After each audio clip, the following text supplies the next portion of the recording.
Mi nombre es Elisa. Tengo 28 años y soy ingeniera de software aquí en Austin, Texas. Siempre he sido la que lo logró. La hija de inmigrantes que fue a la universidad con una beca completa, consiguió el trabajo corporativo brillante y se convirtió, sin pedirlo, en el pilar financiero de toda la familia. Siempre lo vi como un honor, una forma de devolver todo lo que me habían dado. Siempre pensé que la lealtad era una calle de dos sentidos. Nunca imaginé que ese honor me costaría la dignidad. Nunca imaginé que mi lealtad sería recompensada con una traición tan brutal que me dejaría sin aliento. No me desperté en mi cama. El primer sentido que regresó fue el olfato. Antes que la vista, antes que el tacto. Olía a químico. A alcohol isopropílico, a antiséptico, a ese olor estéril y penetrante de la limpieza industrial. Y debajo de eso, algo más. Algo metálico. Como a monedas viejas. O sangre. Luego el sonido. Un bip, bip, bip. Constante, metódico. Un ritmo ajeno que no era mi corazón, pero que, de alguna manera, estaba atado a él. Era un sonido solitario. Abrí los ojos. La luz era cegadora. Blanca. Todo era blanco. Las paredes, las sábanas, el techo. Un blanco estéril que lastimaba. Parpadeé, la garganta seca, pegada, como si hubiera tragado algodón. Tenía costras en las comisuras de los labios. El pánico me golpeó como un tren de carga. Donde estoy, quise gritar, pero de mi garganta solo salió un gemido seco, un graznido áspero que me hizo toser. El dolor vino después. No un dolor normal. Era un dolor cósmico. Un dolor sordo, brutal, que nacía en mi cadera izquierda y se irradiaba hacia abajo, como si mi pierna estuviera sumergida en lava. Sentía fuego en el pecho con cada bip agudo de la máquina. Intenté moverme. Nada. Mi cuerpo era una losa de concreto. No respondía. Levanté la cabeza, un esfuerzo que me costó un gruñido. Miré hacia abajo. Y entonces grité. O lo intenté. Mis piernas. O, mejor dicho, lo que parecía ser mi pierna izquierda. No era mi pierna. Era un armatoste. Una jaula de metal. Fijadores externos, varillas de titanio que salían de mi piel en ángulos grotescos, sosteniendo mi hueso en su lugar. Estaba hinchada, amoratada, irreconocible. Solté un sollozo. Fue entonces cuando una mujer entró. Llevaba un uniforme azul. Su rostro, enmarcado por un cabello oscuro recogido, era amable, pero sus ojos parecían cansados. Ojos que habían visto demasiado. Elisa. Qué bueno que despertaste, dijo con un acento suave, familiar, ese acento texano-mexicano que me recordaba a casa. Mi nombre es Carmen. Soy tu enfermera aquí en el St. David's. ¿Qué pasó? Logré susurrar. Mi lengua se sentía como una lija.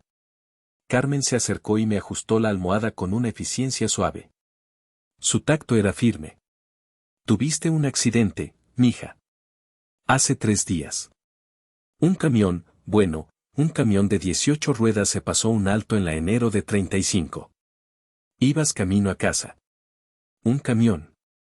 Recordaba las luces rojas. El sonido ensordecedor del claxon. El color azul de la cabina. Y luego, nada. Los paramédicos dijeron que tuvieron que sacarte con las pinzas de la vida, continuó Carmen, revisando mi vía intravenosa. Llevas 3 días inconsciente. 3 días. La palabra retumbó en mi cabeza. Mi vida se había detenido por 3 días. El pánico regresó, pero esta vez era diferente. No era por mí. Mi familia, exclamé, o al menos lo intenté. El monitor cardíaco aceleró su bip bip bip, delatándome. ¿Dónde están mis papás? ¿Mi hermano? ¿Están bien? ¿Saben que estoy aquí? Necesito verlos. La sonrisa de Carmen vaciló. Fue casi imperceptible, un microsegundo, pero lo vi. Desvió la mirada por una fracción de segundo, un gesto que más tarde aprendería a reconocer como piedad. Ellos vinieron, dijo suavemente, demasiado suave. Vinieron el primer día. Mientras estabas, dormida. Asentí, tratando de encontrarle sentido. Ah. Ok. Mi cerebro, nublado por la morfina y el trauma, intentaba procesar. Ok, el primer día. ¿Y hoy? ¿Fueron a casa? ¿A descansar? Sí, dijo Carmen, sin mirarme directamente. Sus manos se ocuparon de la máquina de 4. Seguro. Te traeré un poco de hielo para la boca. No te muevas. La vi salir. El primer día. Habían pasado 3. ¿Dónde estaban? Mi mente comenzó a fabricar excusas. Era buena en eso. Seguro fueron a casa a descansar, me repetí. No pueden vivir aquí. O a buscarme ropa. O quizás están hablando con los médicos ahora mismo en el pasillo, planeando mi cuidado. Claro. Eso debía ser. Van a volver. Mamá probablemente esté volviéndose loca. Es tan aprensiva. Bruno debe estar asustado, pobre. Van a volver. Tienen que volver. Me aferré a esa idea. Me aferré a ella con todas mis fuerzas, mientras el dolor de mis huesos rotos comenzaba a filtrarse a través de la anestesia, una agonía punzante que me hacía temblar. Pero ni siquiera ese dolor físico se comparaba con la pequeña, diminuta, semilla de hielo que acababa de plantarse en mi pecho. La semilla de la duda. Pasaron horas. O quizás solo minutos. El tiempo en el hospital es un jarabe espeso, una melaza que se estira y se comprime. Otra enfermera, no Carmen, entró. Su rostro era una máscara de eficiencia anónima. Me dio más analgésicos a través de la vía intravenosa. El dolor agudo se convirtió en una palpitación sorda, un tambor lejano. Pero la ansiedad permanecía, zumbando bajo mi piel. Estaba sola. Completamente sola en esa habitación blanca y silenciosa, con el único sonido del bip, bip, marcando el ritmo de mi creciente inquietud. El sol se movía por la habitación, una mancha de luz pálida que reptaba por la pared. ¿Dónde estaban? ¿Por qué no llamaban? Busqué mi teléfono. Lo encontré en la mesita de noche, dentro de una bolsa de plástico transparente etiquetada como efectos personales. La pantalla estaba rota, una telaraña de cristales rotos cubría mi fondo de pantalla, una foto de mis padres y mi hermano sonriendo en Navidad, frente al árbol que yo había comprado. Lo encendí. La luz me lastimó los ojos. Tenía docenas de notificaciones, mensajes de amigos, Elisa. ¿Estás bien? Correos del trabajo, recordatorio, entrega de proyecto, y 3 llamadas perdidas de mamá. Y un mensaje de voz. Mi corazón dio un vuelco. Lo sabía. Lo sabía. Me sentí estúpida, una tonta paranoica por dudar. Claro que habían llamado. Seguro estaban en camino. Una sonrisa temblorosa se dibujó en mi rostro. Pulsé el icono del buzón de voz, ansiosa por escuchar su voz preocupada, ansiosa por oírla decir ya vamos, mija. Estamos en el tráfico. La grabación comenzó. No era la voz preocupada de una madre. El primer sonido fue un ruido de fondo. Un murmullo de miles de personas, anuncios por altavoces en un idioma que no entendí, el sonido inconfundible de un aeropuerto internacional. Luego, la voz de mi madre, Marta. Pero no estaba llorando. Estaba, alegre. Su voz era lan, casi chillona. Hola, cariño. Soy yo, mamá. ¿A qué no adivinas dónde estamos? Mi sonrisa se congeló. Mi sangre se sintió pesada. Escuché la voz de mi padre, Felipe, gritando a lo lejos, su voz ahogada por la multitud, dile que nos vamos a Roma, vieja. Que no moleste. Y luego la risa de mi hermano, Bruno, más clara, más cercana al teléfono, sí, Roma, nena. A comer pasta. Boh. Mi respiración se detuvo. No. No. Esto es un error. Un sueño febril. No podía ser. La voz de Marta regresó, riendo un poco. El médico dijo que estarías bien, solo unas semanas en el hospital. Ya sabes, huesos rotos y eso. Nada grave. Nada grave. Mi pierna era una jaula de metal. Así que, pues, decidimos que no podíamos hacer mucho allí, continuó, su tono volviéndose práctico. Ya sabes cómo se pone tu padre con los hospitales, le dan cosa. Semanas. Huesos rotos. De todas formas, continuó, y pude oír el chasquido de su goma de mascar, este viaje lo teníamos planeado desde hace meses. Sería un desperdicio cancelarlo todo, ¿verdad? Perderíamos el depósito. Mi cerebro no podía procesar las palabras. Se sentían como estática. Por favor, no nos llames, dijo, y esta fue la parte que me rompió el alma. Las tarifas de roaming son carísimas. Una locura. Nosotros te mandamos un mensajito cuando lleguemos, ¿ok? Carísimas. La palabra resonó en el silencio de la habitación. Carísimas. Más caras que una llamada a su hija moribunda. Ah. Y gracias por la tarjeta de crédito. La American Express. La usé para los boletos de avión. Nos mejoraron a business class, ¡qué emoción! Tu padre ya está bebiendo champán. Bueno, mija, cuídate mucho. Come bien. Y chao, te queremos. Clic. El teléfono se me resbaló de los dedos y cayó sobre las sábanas blancas. Silencio. Solo el bip, bip, bip. De la máquina. Mi estómago se contrajo violentamente. Me incliné sobre el costado de la cama, un movimiento que envió dagas de fuego por mis costillas y mi pierna. Vomité. Un líquido amargo y amarillo salpicó el suelo blanco y estéril. Es una broma, susurré, mientras las lágrimas quemaban mis ojos. Tiene que ser una broma. Un chiste enfermo. Con manos temblorosas, volví a tomar el teléfono. Pulsé repetir. La misma voz alegre. El mismo ruido del aeropuerto. Nos vamos a Roma, vieja. Carísimas. Gracias por la tarjeta. No era una broma. El dolor en mi pierna, el fuego en mis costillas, todo desapareció, reemplazado por un frío glacial.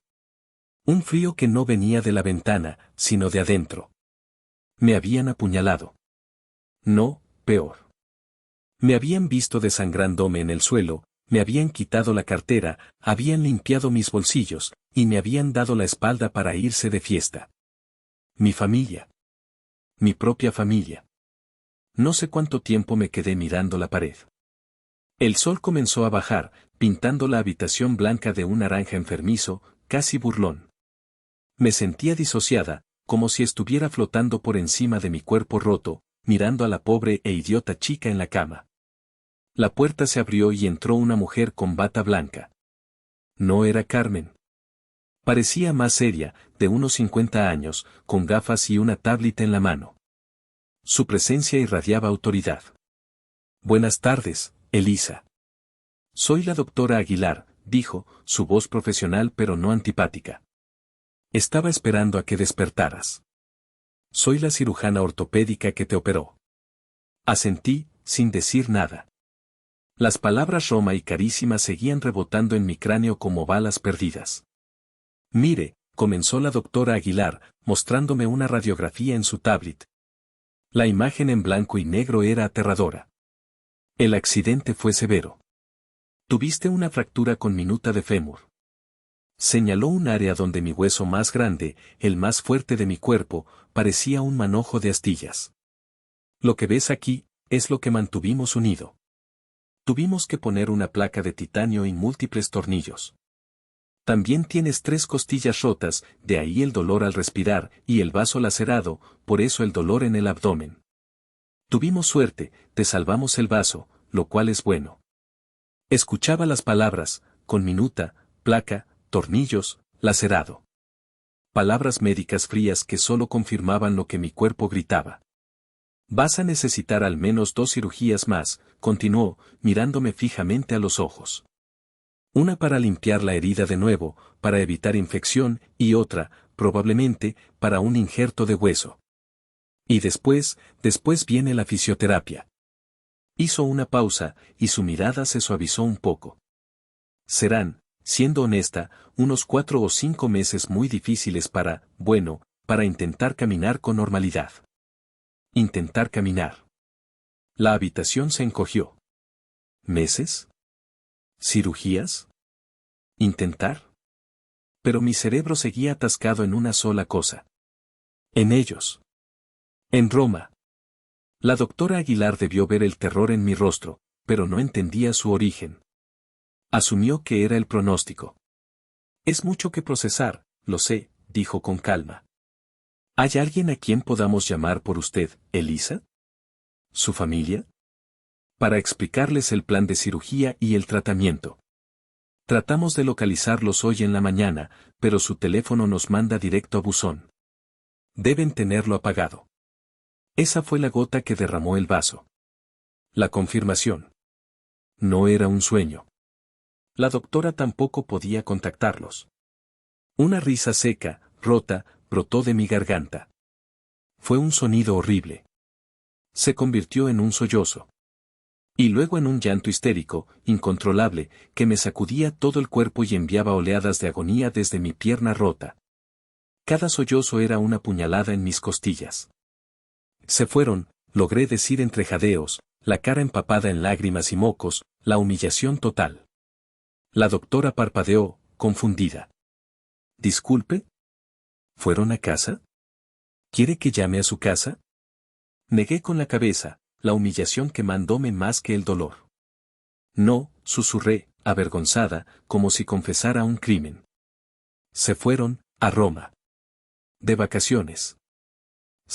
Fueron, de vacaciones. La doctora Aguilar se quedó inmóvil. Me miró.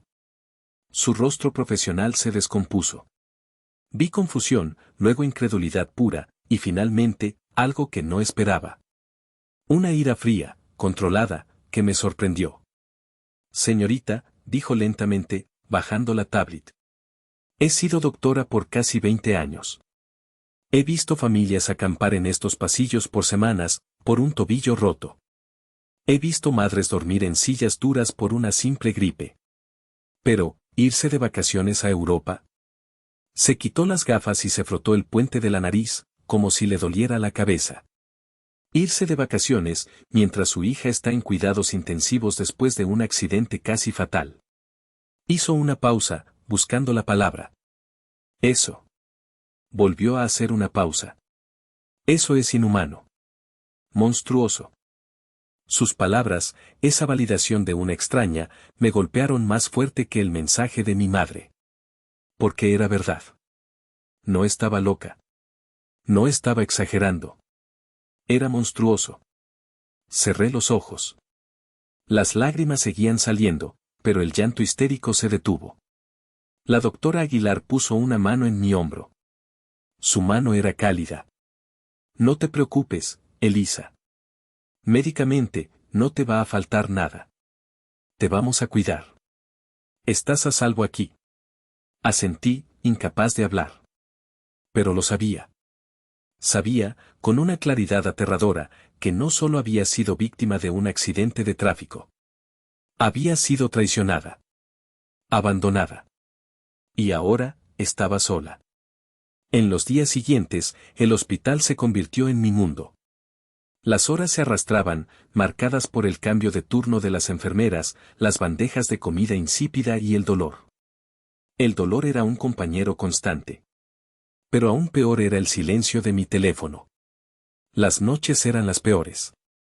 La morfina me sumía en un sueño turbio, pesado, lleno de recuerdos que se sentían más reales que la habitación blanca.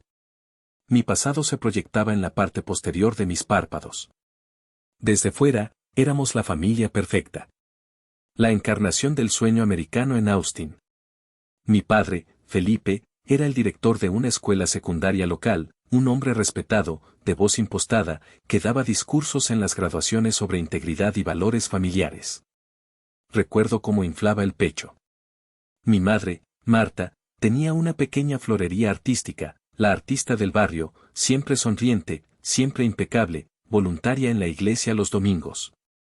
Su fachada era impenetrable. Eran un teatro. Una obra perfectamente ensayada para el público. Y luego estábamos los hijos. Mi hermano, Bruno, 3 años menor que yo, era el niño bonito. El consentido. El sensible. El que abandonó la Universidad de Texas, Austin, en su segundo año porque era demasiada presión y el ambiente no fomentaba su creatividad. A sus 25 años, vivía en el sótano de mis padres, en una especie de man cave que yo había ayudado a financiar. Dormía hasta el mediodía, soñando con ser un influencer de viajes, un emprendedor de criptomonedas o un artista. Siempre con una idea nueva que nunca funcionaba y que siempre requería una pequeña inversión inicial. Y luego estaba yo. Elisa. La ingeniera. La confiable. La que se graduó con honores en ingeniería de software. La que ganó la beca completa y no les costó un centavo. La que consiguió el trabajo de 6 cifras en una empresa de tecnología antes de cumplir los 24. Yo era su boleto dorado. La prueba viviente de que ellos, como padres, habían triunfado. Yo era su trofeo. Pero también era su cajero automático. Hay una culpa particular que viene con ser la primera generación que lo logra. Es un peso invisible que te pones tú misma y que ellos te ayudan a cargar. ¿Cómo le dices, no, a las personas que te recuerdan, cada día, directa o indirectamente, que todo lo que tienes es gracias a nosotros? ¿Cómo pones un límite cuando te han enseñado que la familia es lo primero, incluso si eso significa que tú eres la última? No solo era mi deber, era mi culpa. Mi culpa por escaparme y tener éxito. Una culpa que ellos sabían explotar perfectamente con suspiros, con miradas tristes, con frases como, ay, mija, qué suerte tienes tú. Recuerdo mi cumpleaños número 16. Es un recuerdo que siempre vuelve. Mamá me había prometido, que cerrarían la tienda temprano. Me llevaría a ese nuevo restaurante italiano, Il Tartufo, que yo moría por probar. Era la primera vez en meses que íbamos a hacer algo solo las dos. Ahorré dinero de mi trabajo de medio tiempo en una heladería y me compré un vestido nuevo. Azul. Me senté en el sofá de la sala a las 6 de la tarde, esperé. Se hicieron las 7. Se hicieron las 8. El sol se puso. La casa estaba oscura. A las 8:15 llegó un mensaje de texto. Mija, lo siento muchísimo. A Bruno le salió un partido de básquetbol de última hora. No puedo perdérmelo. Está muy nervioso y me necesita. Ya sabes cómo es de sensible. ¿Celebramos mañana? Traeré pizza. Claro que no celebramos mañana. Mañana hubo otra emergencia de Bruno. Esa noche, comí fideos instantáneos, unos maruchan de camarón con limón, sola en la cocina. El pequeño pastel de 3 leches que había encargado en la panadería del barrio, la michoacana, se quedó en su caja sobre la mesa. Lo miré durante 1 hora. Empezó a sudar. Sabía que si no lo partía yo, nadie lo haría. Esa noche aprendí una lección. Mi valor era condicional. Mi cumpleaños planeado nunca podría competir con el capricho de última hora de Bruno. Yo era el pilar. Él era el cristal. Y siempre hay que proteger el cristal. Mi ascenso en la compañía fue rápido. Trabajaba duro. Más duro que nadie. Porque en mi mente, no solo trabajaba para mí. Trabajaba para ellos. Para pagarles la vida que me habían dado. Comencé a enviar dinero a casa casi inmediatamente después de mi primera promoción. Tenía 24 años. Al principio, eran razones legítimas. O eso me decía a mí misma para poder dormir por la noche. La primera vez fue un pago grande. 12,000 pesos. Una deuda de tarjeta de crédito que habían acumulado después de que una tormenta dañara el techo de la casa y, aparentemente, también necesitaran renovar la cocina ya que estaban en obras. Mi madre me llamó llorando. Lágrimas de cocodrilo, ahora lo sé, pero en ese momento, me rompieron el corazón. Hija, nos salvaste, sollozaba al teléfono. No sé qué habríamos hecho. Estábamos a punto de perder la casita. Si no fuera por ti. Dios te bendiga, mija, Dios te bendiga. Me sentí como una heroína. Me sentí necesaria. Sentí que por fin estaba pagando mi deuda por existir, por tener éxito. Y esa sensación se volvió una adicción para ellos. El solo esta vez se convirtió en algo mensual. Primero fueron 3,000 pesos. Solo para cubrir la hipoteca y el nuevo seguro médico de tu papá, ahora que se jubiló temprano. Se jubiló a los 58 años. Estaba muy estresado, dijo mi madre. Luego fueron 5,000 pesos. Es que Bruno necesita una cámara profesional. Va a empezar su canal de YouTube, mija. Es una inversión en su futuro. No querrás que se deprima, ¿verdad? Pronto, la cantidad se estabilizó en un promedio de 8,000 pesos. Cada mes. Automáticamente transferido desde mi cuenta de cheques a la de ellos. Mi cuenta de ahorros, la que había soñado usar para el enganche de mi propia casa, se vaciaba tan rápido como la llenaba. Me decía a mí misma que era mi deber. Era la buena hija. La exitosa. ¿De qué servía el éxito si no lo compartías? El problema es que no lo estaba compartiendo. Me estaban saqueando. Yo vivía en un apartamento alquilado de 70 metros cuadrados en el centro de Austin. Mi refrigerador estaba casi siempre vacío, excepto por yogures, salsa picante y huevos. Trabajaba 12 horas al día y estaba demasiado cansada para cocinar. Mi sofá era de segunda mano, de Goodwill. Ellos, mientras tanto, instalaron un sistema de cine en casa. Un televisor de 80 pulgadas que cubría la mitad de la pared de la sala. Altavoces envolventes. Recuerdo una llamada de Facetime con Bruno. Y mira esto, Eli, me dijo, girando la cámara para mostrarme el monstruo en la pared. Estaba viendo un partido de fútbol. Puro cine en casa. Se ve mejor que en el estadio. Gracias a tu dinero. Eres la mejor, hermanita. Yo sonreí. Una sonrisa torcida. Esa noche, mi cena había sido un tazón de cereal. Pero Bruno estaba feliz. Eso era lo que importaba, ¿no? No. Ya no. La ironía era que yo pagaba por ese internet de alta velocidad que él usaba para restregarme en la cara cómo se gastaba mi dinero. La ingenuidad, la ceguera que tuve, ahora me quema por dentro. Me avergüenzo de la persona que fui. Me avergüenzo de haber cambiado mi futuro por su presente.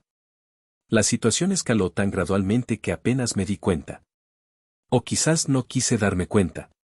Es más fácil vivir en la negación que enfrentar la verdad, que tu familia te ve como un recurso. Revisar mis estados de cuenta bancario se convirtió en un ejercicio de autotortura. 8,000 pesos. 8,500 pesos. Hubo un mes que llegó a 9,400 pesos. $900 para el supermercado. ¿Qué comían, oro? ¿Filete miñón todas las noches? Un día, vi un cargo que me heló la sangre. Un pago inicial de 5,000 pesos a un concesionario de Ford. Seguido, unas semanas después, por un nuevo cargo mensual de financiamiento de 750 pesos. Llamé a mi madre, mi voz temblando de pánico. Mamá, ¿qué es esto? ¿Un coche? ¿Están bien? Su voz, como siempre, era despreocupada. Ligeramente ofendida, como si yo fuera una auditora fiscal. Ah, sí. ¿No te había contado? Tu papá se compró una camioneta nueva. Una Ford Expedition, blanca, preciosa. La más equipada. Es un regalo que se merecía, mija. Ha trabajado tan duro toda su vida. Pero, ¿una Expedition? Mamá, esos coches cuestan más de 40,000 pesos. ¿Cómo van a pagarlo? Ay, Elisa, no empieces con tus números, me interrumpió, con ese tono de mártir que dominaba a la perfección. Tú no necesitas un coche, vives en el centro y tomas tu Uber. Nosotros sí. Necesitamos algo seguro, algo digno. Además, firmaste los papeles para hacer su aval hace un año, ¿recuerdas? Cuando refinanciamos la casa. Claro que lo recordaba.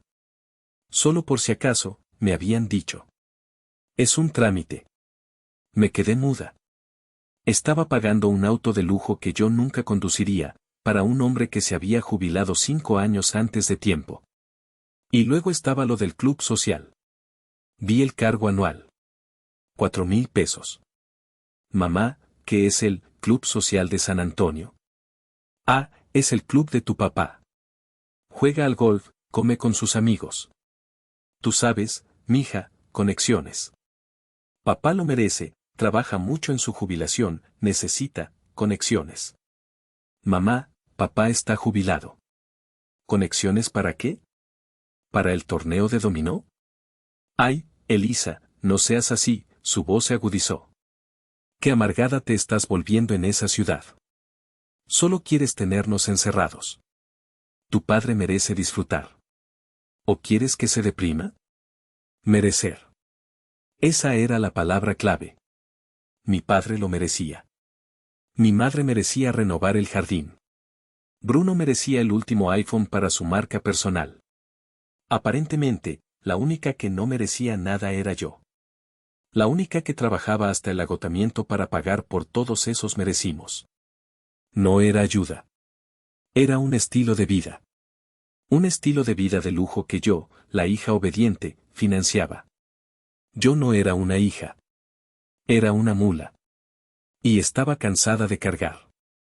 Mi espalda se estaba rompiendo. La decisión me tomó semanas. Semanas de insomnio, de mirar el techo de mi apartamento, de hacer números una y otra vez.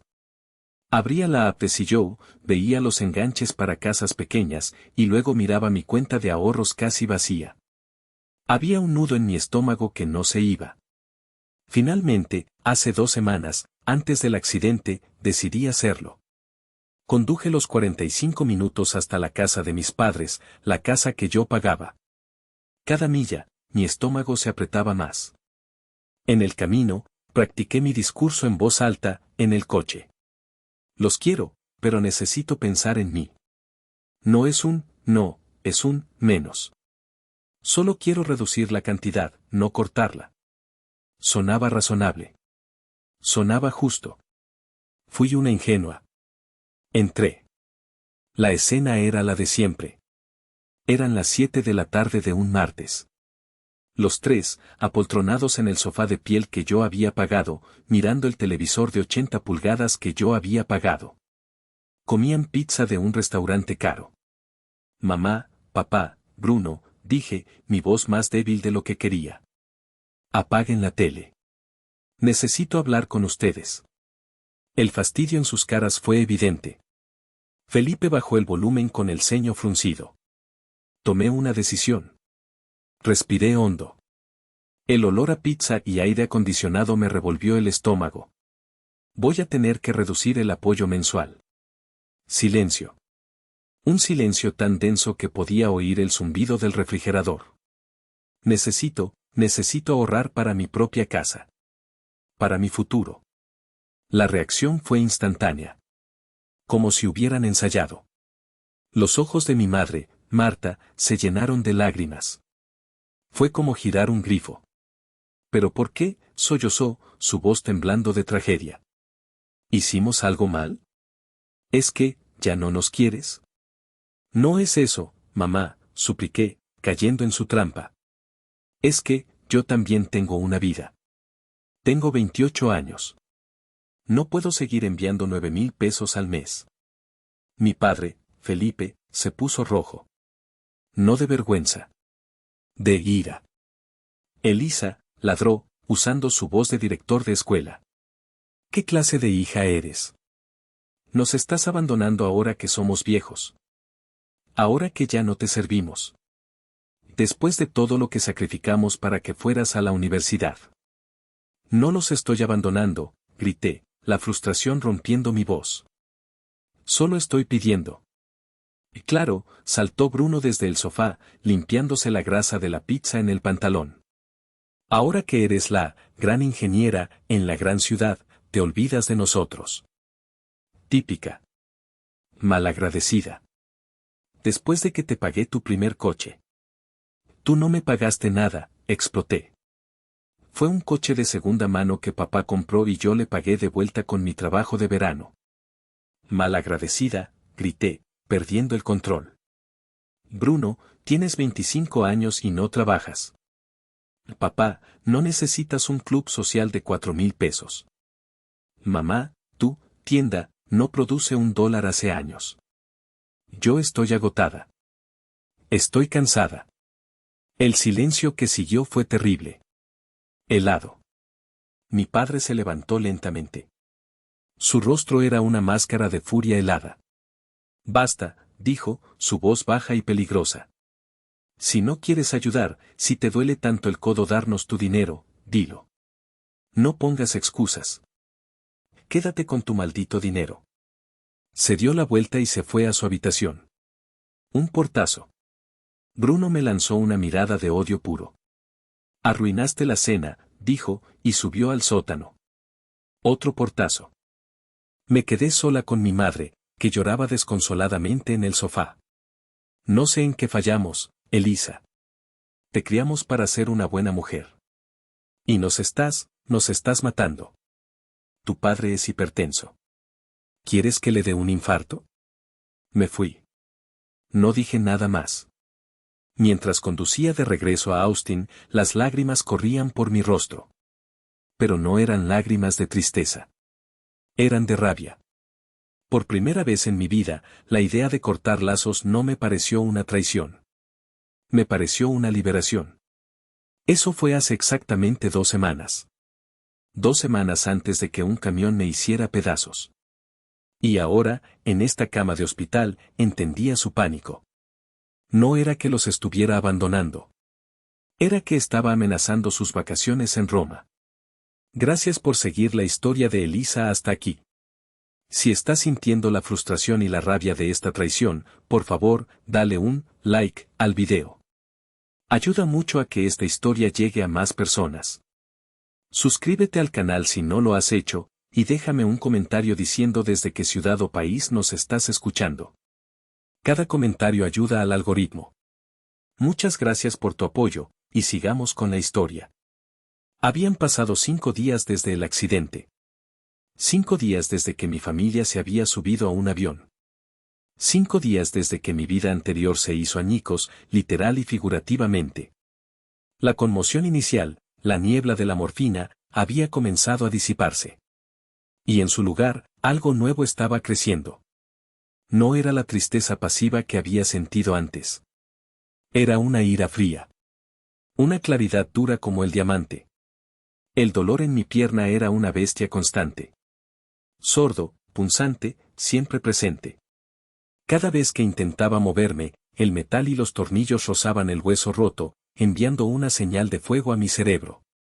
Pero el dolor en mi pecho, el de la traición, se había transformado. Ya no era tristeza. Era combustible. Cogí mi teléfono. La pantalla rota era un reflejo perfecto de cómo me sentía. Esta vez, no lo miré con incredulidad. Lo miré como un detective mira la escena de un crimen, buscando el arma homicida. Abrí mi aplicación bancaria. La aplicación de la tarjeta American Express Platinum. La tarjeta que tenía un límite altísimo. La tarjeta que mi madre tenía solo para emergencias. Ahí estaba. La emergencia. La pantalla se iluminó con una lista de transacciones que me revolvieron el estómago. Lo vi todo, en una gloriosa y horrible cámara lenta. $16,450. Mientras yo estaba en cirugía, susurré a la habitación vacía. Mientras me metían varillas de titanio en el fémur, ellos estaban escogiendo business class. Probablemente discutiendo sobre quién se sentaba en la ventana. Sentí una oleada de dolor agudo en la pierna, como si el hueso roto protestara en sintonía con mi corazón. Pero no era todo. Seguí deslizando el dedo, mi pulgar temblando de rabia. Sumé los números en mi cabeza, aunque no hacía falta. $19,400. Casi $20,000. En menos de 96 horas. Gastaron $20,000 en mi dolor. Usaron mi casi muerte como excusa para unas vacaciones de lujo. Ya ni siquiera era traición. Era un saqueo. Un acto de vampirismo financiero. Cerré la aplicación. Mis manos no temblaban. Estaban quietas. Mi pulso, que había estado errático, ahora era lento y pesado en mis oídos. Elisa, la buena hija, la exitosa, la mula, había muerto en esa mesa de operaciones. La persona que despertó, era alguien más. Alguien que acababa de recibir una factura por 20,000 pesos por el privilegio de ser apuñalada por la espalda. Y estaba lista para cobrar. La ira es un ácido. Puede disolverte o puede limpiar el camino. Decidí usarla para limpiar. Si las transacciones bancarias eran la pistola humeante, necesitaba ver el cuerpo. Necesitaba la confesión. Abrí Instagram. El perfil de mi madre, Marta, por supuesto, era público. Como van a ver mis flores mis clientas, solía decir. Artista floral amante de la vida, madre orgullosa, decía su biografía. Madre orgullosa. ¡Qué chiste! Y ahí estaba. Una foto subida hacía solo 18 horas. Mi madre, mi padre y mi hermano, Bruno. Los tres, sonriendo de oreja a oreja frente al Coliseo en Roma. Mi madre con unas gafas de sol enormes, sin duda las Gucci de 850 pesos, haciendo un gesto de beso a la cámara. Mi padre con una camisa de lino que yo no reconocía, panzón y rojo. Bruno con el pulgar hacia arriba, con esa sonrisa engreída que siempre detesté. Estaban bronceados. Felices. Radiantes. Y la leyenda de la foto, unas merecidas vacaciones después de tanto sacrificio. La vida es bella. Almohadilla Roma, almohadilla familia, almohadilla bendecida, almohadilla la dolce vita. Sacrificio, leí en voz alta. La palabra sonaba obscena en mi boca. ¿El sacrificio de quién? Pero la verdadera patada en el estómago no fue la foto. Fue el primer comentario. Un comentario de mi hermano, Bruno, desde su propia cuenta. Y gracias al Banco de Elisa, por financiar este viaje espiritual. El emoji llorando de risa. El corazón. Banco de Elisa. Así me llamaban. Así me veían. No como una hija. No como una hermana. Como un banco. Un edificio sin rostro del que se retira dinero. Un cajero automático sin límite. La sangre me hirvió. Sentí que la vía intravenosa en mi brazo estaba bombeando veneno. La máquina de bip, bip. Se aceleró. Abrí mi WhatsApp. Busqué el chat grupal, Familia Whitaker. Un chat que yo pagaba. Me desplacé hacia arriba, más allá de mis mensajes de hola que nadie contestaba. Más allá de las fotos de los proyectos de Bruno. Más allá de mis recordatorios de papá, tu cita con el médico. Y lo encontré. De hacía 3 semanas. Justo después de nuestra pelea. Un mensaje de mi padre, Felipe, para mi madre.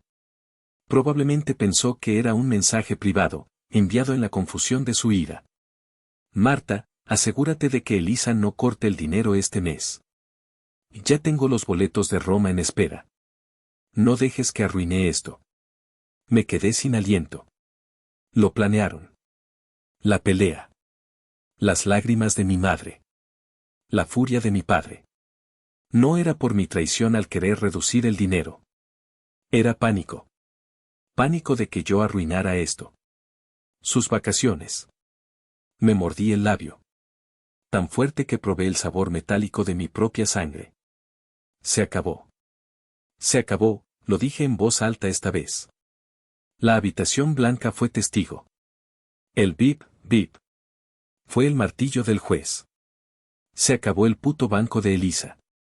Cerré el teléfono. Ya no había dolor. No había tristeza. No había confusión. Solo había un propósito. Pero antes de la guerra, vino el colapso. Ver la verdad, toda junta, en crudas capturas de pantalla, fue demasiado. Sostuve el teléfono frente a mí, el comentario del banco de Elisa quemándome las retinas. Y me rompí. No fue un llanto silencioso. Fue un aullido. Un sonido gutural, animal, que salió de lo más profundo de mi ser. Un sonido que no sabía qué podía hacer. Lloré por la estúpida ingenua que fui. Lloré por el dinero perdido, sí, pero más por los años perdidos.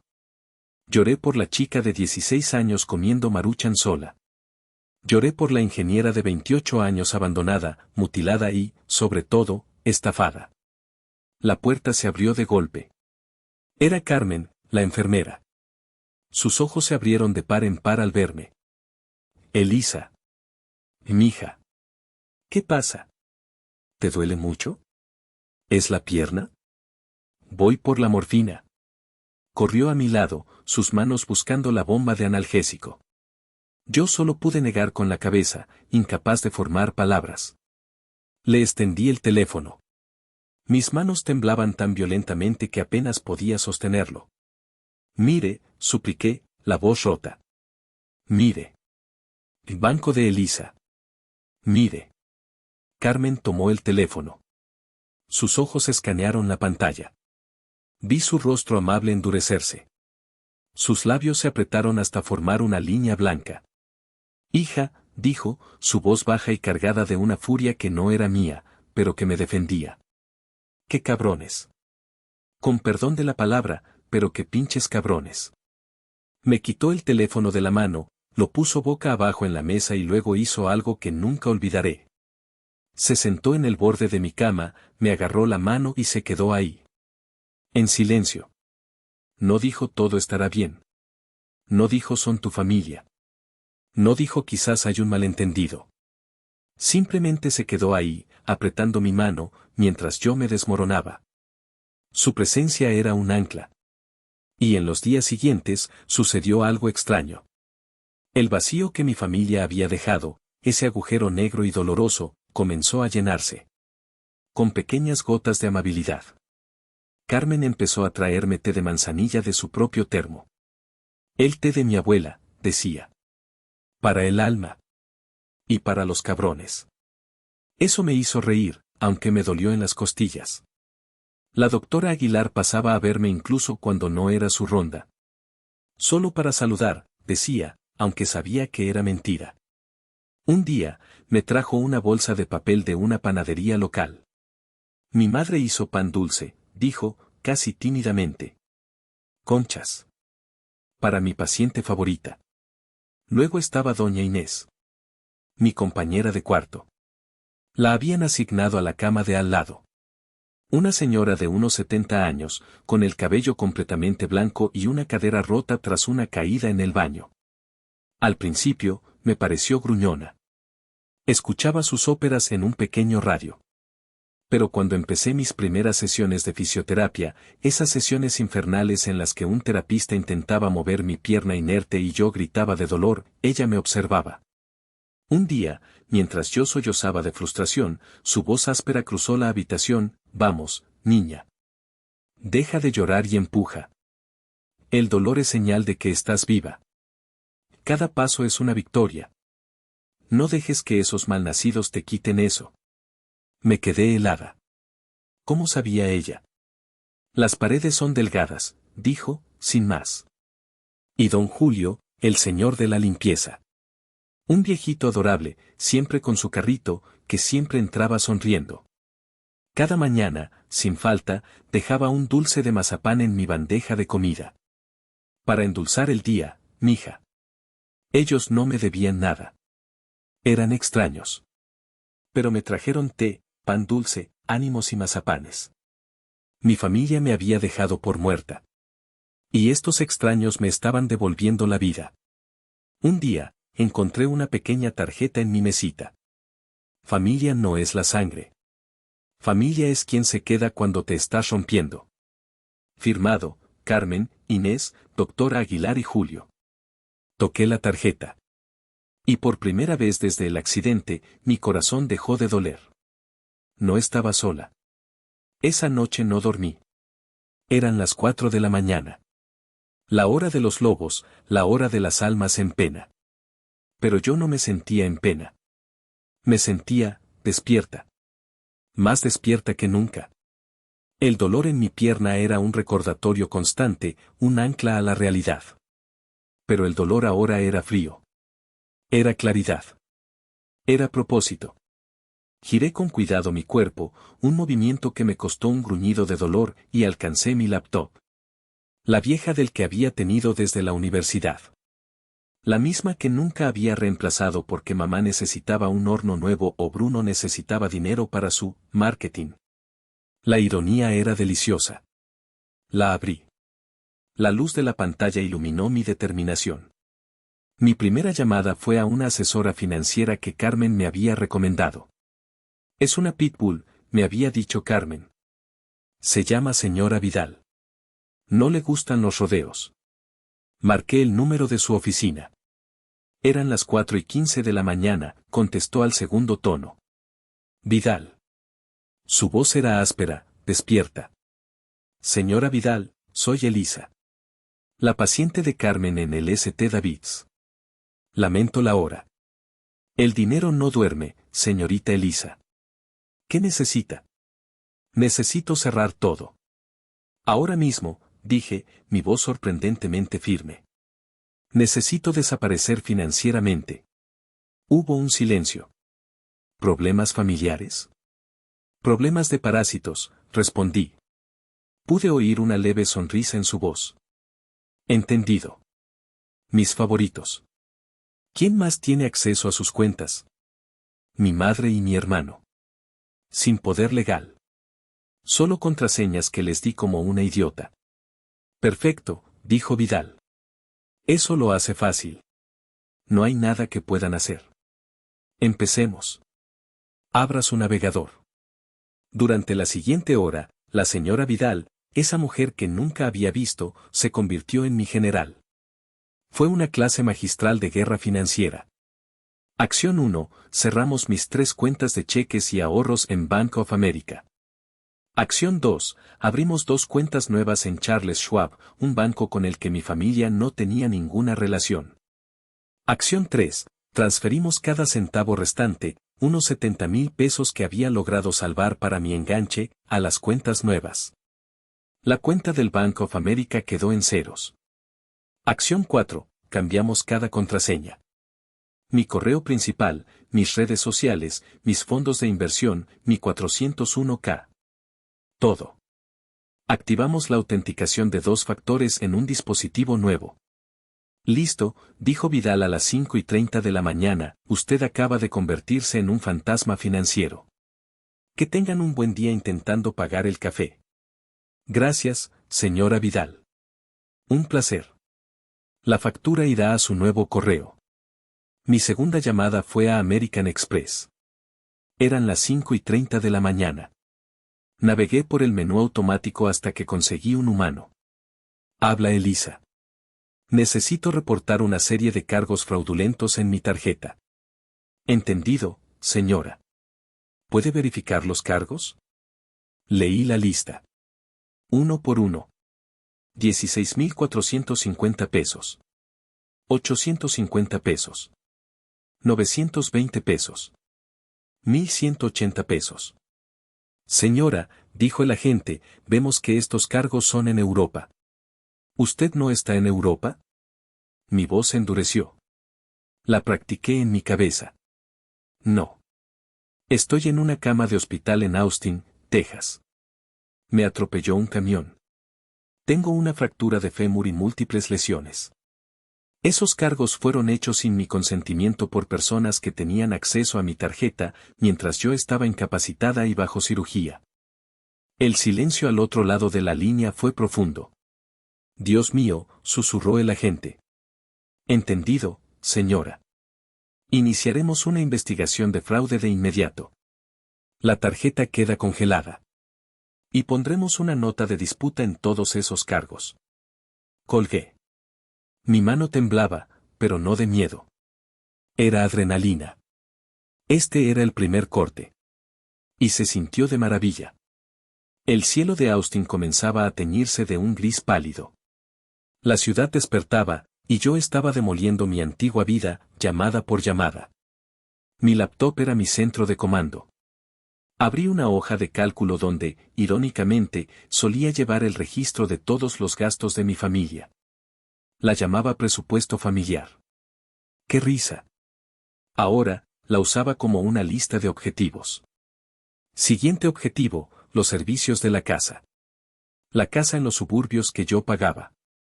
Llamada 1, Austin Energy. Navegué por los menús de voz. Hablar con un representante. Buenos días, quiero cancelar el servicio eléctrico en dirección de mis padres. ¿Motivo? ¿Se muda? Ya no soy financieramente responsable de esa propiedad. Entendido. El servicio se cortará en 24 horas. Imaginé a mi padre tratando de ver su tele de 80 pulgadas. Llamada 2, Spectrum Internet. Cancelar el servicio. Pero tiene el paquete premium de 1 giga. El más rápido. Lo sé. Yo lo pagaba. Cancele. Imaginé a Bruno a mitad de una partida de Call of Duty. Llamada 3, Austin Water. Cancelar. Llamada 4, Geico, seguro de autos. Quiero remover 2 vehículos de mi póliza. Un Ford Expedition 2023 y un Ford Mustang 2022. ¿Los vendió? Van a ser recuperados por el banco. Ah. Entendido. Esa fue la llamada más dulce hasta ahora. Lo que me llevó a mi siguiente objetivo, los autos. Llamé a Ford Credit. Esta me tomó más tiempo. Tuve que probar mi identidad de 5 formas diferentes. Buenos días, dije finalmente a un gerente de cuentas. Tengo 2 vehículos financiados con ustedes. Un Ford Expedition 2023, número de serie X. Y un Ford Mustang 2022, número de serie Y. Ambos están únicamente a mi nombre. Quiero organizar la recuperación de ambos. El gerente se quedó callado. Señorita, ¿quiere entregarlos voluntariamente? Correcto, dije, con una frialdad que me sorprendió a mí misma. Ya no realizaré los pagos. No puedo. Tuve un accidente grave y estoy incapacitada. Así que, por favor, envíen a quien tengan que enviar. Las llaves están en la casa. Supongo que tendrán que hacer copias. Pero, los conductores, preguntó, confundido. No son mi problema. Los vehículos están a mi nombre. Y yo los estoy entregando. Colgué. Justo en ese momento, Carmen entró con mi desayuno y su termo de té. Dio mi laptop, mi ceño fruncido, el teléfono en mi mano. Mija, dijo con una media sonrisa, ¿qué estás haciendo? ¿Planeando la Tercera Guerra Mundial? Levanté la vista y le di una sonrisa débil, pero real. No, respondí. Estoy limpiando la casa. Sacando la basura. Carmen soltó una carcajada. Bien por ti. Te traje doble de té. Parece que lo vas a necesitar. Y un pan dulce extra. Quedaba el golpe maestro. La joya de la corona de mi venganza. Busqué en mi correo el email de confirmación que mi madre me había reenviado para que viera qué bonito. Los boletos de avión. Lufthansa. Business Class. Llamé a la aerolínea. Buenos días, necesito hacer cambios en una reservación. Di el código. Ah, sí, dijo la agente. Un vuelo de Roma a Dallas, y luego a Austin. Para 3 pasajeros, Felipe, Marta y Bruno. ¿Cuál es el cambio? Quiero cancelar los 3 boletos, dije. Señorita, estos boletos son no reembolsables. Lo sé. Pero fueron comprados con una tarjeta que ya ha sido reportada como fraudulenta por el banco. La American Express a nombre de Elisa. La titular de la tarjeta, o sea yo, está hospitalizada y no autorizó ese cargo. Silencio. Ah. Entiendo. Un momento, por favor. Escuché el tecleo furioso. Sí, veo la nota del banco. Ok. Los boletos han sido cancelados. El reembolso se procesará de vuelta a la tarjeta original. No, la interrumpí. La tarjeta original está congelada y será cerrada. El reembolso debe ir a mi nueva cuenta bancaria. Aquí tiene el número. La agente dudó. Señorita, eso es inusual. Y, usted está dejando a estas personas varadas en Europa. Mi voz se convirtió en hielo. No, señorita. No los estoy dejando varados. Les estoy dando la maravillosa oportunidad de que paguen por sí mismos. Por primera vez en sus vidas. Colgué el teléfono. Ese mismo día, hablé con la doctora Aguilar. Necesito salir, le dije. Solo por unas horas. Me miró como si estuviera loca. Elisa, tienes la pierna llena de tornillos. Lo sé. Pero necesito ir a esa casa. A recuperar mis cosas. Mis documentos. Antes de que se pongan las cosas feas. Vio la mirada en mis ojos. Suspiró. Conseguiré una orden de alta temporal. Con supervisión. Y necesitas transporte. Carmen lo arregló. Su hermano, Tomás, llegó esa tarde. Un tipo grande, callado, con una camioneta pick-up, una troca, que parecía poder sobrevivir al apocalipsis. Me subieron a la camioneta en silla de ruedas. El viaje a los suburbios fue surrealista.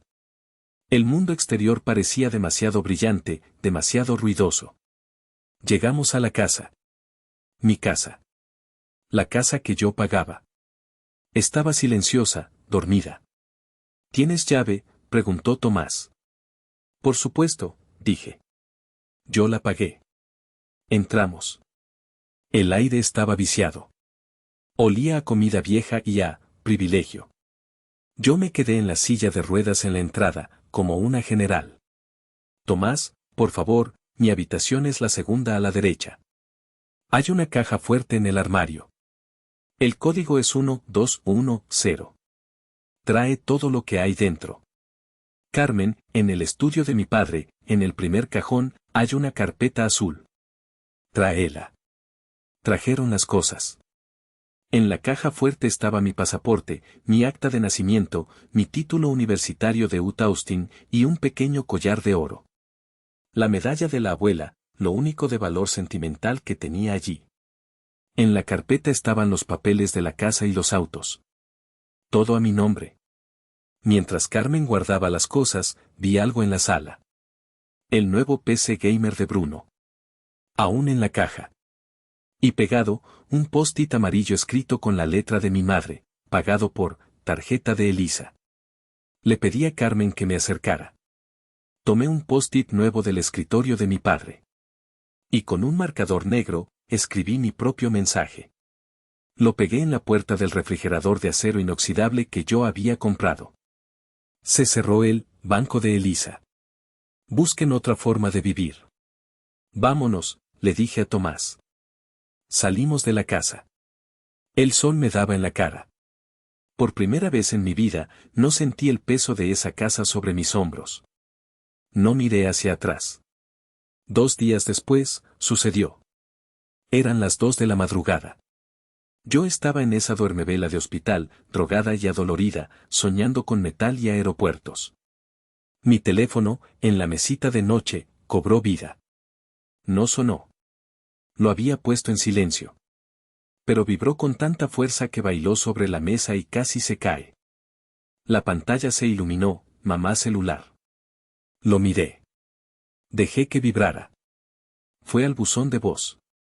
Inmediatamente, volvió a vibrar. Papá. Dejé que vibrara. Inmediatamente, Bruno. Dejé que vibrara. Y entonces, comenzó la tormenta. La sinfonía de mensajes de texto. Mi teléfono vibraba sin parar. Mamá, pánico, Elisa, contesta el maldito teléfono, ¿qué pasa? Las tarjetas no pasan, estamos en el aeropuerto de Roma y nos dicen que los boletos están cancelados, ¿qué hiciste? Contesta. Papá, furia, Elisa, ¿qué demonios has hecho? Es una humillación, nos trataron como criminales en el mostrador de Lufthansa, la policía del aeropuerto nos interrogó, te exijo que arregles esto ahora mismo, es tu deber.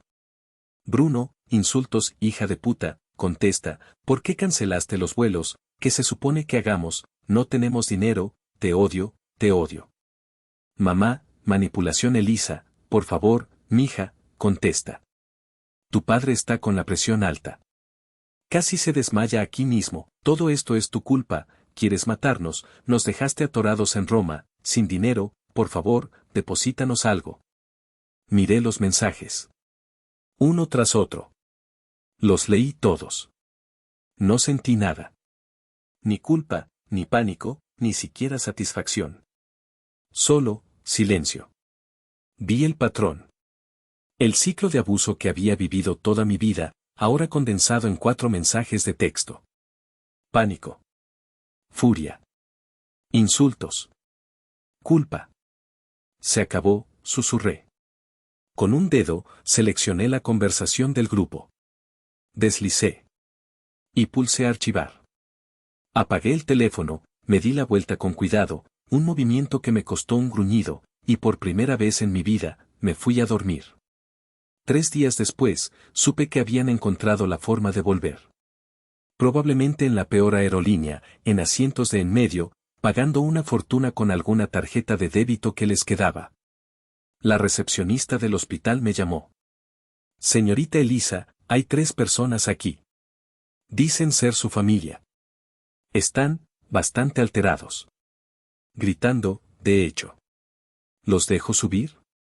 Miré a Carmen, que estaba en mi habitación en su descanso, leyendo una revista. Ella levantó la vista. Diles que suban, le dije a la recepcionista. Envía seguridad con ellos, por si acaso. ¿Estás segura, mija?, me preguntó Carmen, cerrando la revista. Su rostro era serio. Asentí. Necesito esto. Necesito cerrar la puerta yo misma. Carmen asintió, su rostro endureciéndose. No me muevo de aquí. Soy tu testigo. Se sentó en la silla junto a mi cama. Y esperamos. La puerta se abrió de un golpe, azotando contra la pared. Entraron como una plaga. Cansados, quemados por el sol de Italia, con ojeras, oliendo a sudor de avión y absolutamente furiosos. 2 guardias de seguridad del hospital venían detrás de ellos. ¿Cómo te atreviste, Elisa?, gritó mi madre, Marta, su voz rompiendo la paz del hospital. ¿Después de todo lo que te dimos? Carmen se levantó de un salto. Señora, por favor, baje la voz. Esta es un hospital. Hay pacientes descansando. Mi padre, Felipe, la señaló con un dedo tembloroso. Tú cállate. Esto no te incumbe. Esto es familia. Se giró hacia mí, su rostro rojo de ira. Elisa. Nos robaste. Robaste nuestro dinero. Lo miré. Estaba sentada en la cama, mi pierna de metal expuesta. Lo miré directamente a los ojos. Mi voz salió fría, tranquila. No, papá. No robé nada. Recuperé lo que era mío. Hice una pausa, dejando que las palabras flotaran. Recuperé el dinero que yo gané. El dinero que ustedes usaron para irse de fiesta a Roma mientras yo estaba en una sala de cirugía, sin saber si volvería a caminar. El silencio que siguió fue total. Bruno fue el primero en reaccionar. Pero el coche, gritó, como un niño al que le quitan un juguete. El Mustang. Era mío. ¿Me lo diste? No, Bruno, respondí, sin siquiera mirarlo. No te lo di. Te lo presté. Estaba a mi nombre. Y como el dueño del vehículo, decidí entregarlo. Tienes 25 años. Consigue un trabajo. Cómprate tu propio coche. Pero, balbuceó. Nos cortaron el internet. Fue el turno de mi madre. El arma final. Las lágrimas. Hija, comenzó a sollozar, llevándose una mano al pecho. No te entiendo, ¿qué te hemos hecho? Te amamos. ¿Cómo pudiste hacernos esto, dejarnos sin nada? Nos cortaron la luz, el internet, se llevaron los coches, nos empujaste a la calle. Me incliné hacia adelante, el dolor en mi pierna era agudo, pero mi voz era más aguda aún. Yo no los empujé a la calle, mamá. Yo solo dejé de pagar por ustedes. Hay una gran diferencia. Pero somos tu familia, susurró ella. ¿En serio?, pregunté. Mi voz era baja, pero cortaba como el vidrio. Una familia abandona a su hija en el hospital para irse a gastar 20,000 pesos en su tarjeta. Una familia me llama, Banco de Elisa, a mis espaldas. ¿Eso es una familia, mamá? El rostro de mi madre pasó del llanto a la conmoción. Había visto el comentario. Había visto el post-it en el refrigerador. Malagradecida, escupió mi padre. Después de todo lo que hicimos por ti. Te di un techo. ¿Qué hicieron por mí?, pregunté. Criarme. Ese era su trabajo. Yo les pagué por ello, con intereses. Y el banco acaba de cerrar. Permanentemente. Mi madre me miraba con un odio que nunca había visto. Tú ya no eres nuestra hija. Supongo que no, respondí. Una hija no es un plan de jubilación. Y vas a arrepentirte de esto, amenazó mi padre. Te quedarás sola. Sola y amargada. Nadie te va a querer así. Ya estaba sola, dije. La diferencia es que ahora no estoy en bancarrota. Saqué un sobre que tenía preparado en mi mesita de noche. Se lo extendí. ¿Qué es esta mierda?, dijo Bruno. Estos son los términos, expliqué, mi voz tranquila. Si alguna vez quieren intentar ser parte de mi vida de nuevo. Mi padre me lo arrebató. Lo abrió. Sacó la hoja. Leyó en voz alta, con sarcasmo: 1. No habrá más apoyo financiero de ningún tipo. 0. 2. Todo contacto será con cita previa. No más llamadas de emergencia. 3. Felipe, Marta y Bruno deberán asistir a terapia psicológica, por separado y en conjunto. Mi padre me miró. Luego se echó a reír. Una risa seca, horrible. Un contrato, gritó. Un puto contrato para tu familia. Estás loca. Estás enferma. Rompió el papel en 1000 pedazos. Los pedazos blancos cayeron al suelo. Vámonos, Marta, le gritó a mi madre. No tenemos nada que hacer aquí. Esta cosa ya no es nuestra hija. Malagradecida, escupió mi madre una última vez. Bruno me miró. Te odio, siseó. Y se fueron. Azotaron la puerta al salir. El guardia de seguridad suspiró y cerró la puerta detrás de ellos. El silencio que dejaron era hermoso. Exhalé. Un suspiro que pareció venir desde el fondo de mi alma. El dolor en mi pierna seguía ahí, un latido constante. Pero el peso que había llevado en mis hombros durante 28 años, ese peso se había ido. Carmen, que había observado todo desde la esquina, se acercó lentamente. Me puso una mano en el hombro. ¿Estás bien, mija? La miré. Y sonreí. Una sonrisa real, aunque dolorosa. Sí, dije. Creo que por primera vez en mi vida, lo estoy. 3 semanas después, me dieron de alta. Tomás y Carmen vinieron a recogerme en la troca. En la parte trasera, habían puesto almohadas y mantas para mi pierna. No volví a mi antiguo apartamento.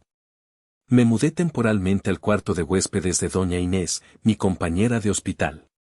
Pagarás una renta simbólica, me gruñó. Y me ayudarás a practicar mi inglés. Y nada de lloriqueos. Los meses siguientes fueron los más difíciles de mi vida. Y los mejores. La fisioterapia era un infierno. Aprender a caminar de nuevo a los 28 años es una lección de humildad. Lloré. Grité. Caí. Muchas veces. Pero cada día, Carmen me mandaba un mensaje: ¿ya diste tus pasos hoy, cabrona? Cada semana, la doctora Aguilar me revisaba gratis, solo para ver cómo va mi obra de arte, decía, refiriéndose a mi pierna. Cada tarde, doña Inés me gritaba: vamos, niña, camina. Que la cena no se sirve sola. Lentamente, reconstruí mi vida. Hueso por hueso. Paso por paso. Una tarde, 6 meses después, estaba sentada con Carmen en el porche del apartamento de Inés, viendo el atardecer de Texas. Ya podía caminar con solo un bastón.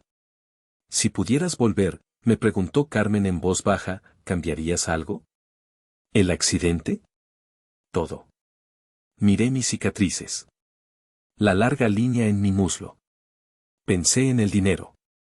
En la traición. En el banco de Elisa. Negué con la cabeza. No, dije, mi voz firme. No cambiaría nada. Porque si no hubiera pasado, si no me hubieran roto, nunca sabría qué significa hogar de verdad. Carmen sonrió. Apretó mi mano. Bienvenida a casa, mija. ¿Ustedes qué opinan? ¿Hice lo correcto al cortar todo de raíz? ¿O fui demasiado lejos con mi propia familia? Déjenme saber su opinión en los comentarios. Gracias por escuchar esta increíble historia. Si te gustan las historias de drama familiar y Reddit, por favor dale like al video y suscríbete al canal. Activa la campanita para no perderte ningún video nuevo. Nos vemos en la próxima historia.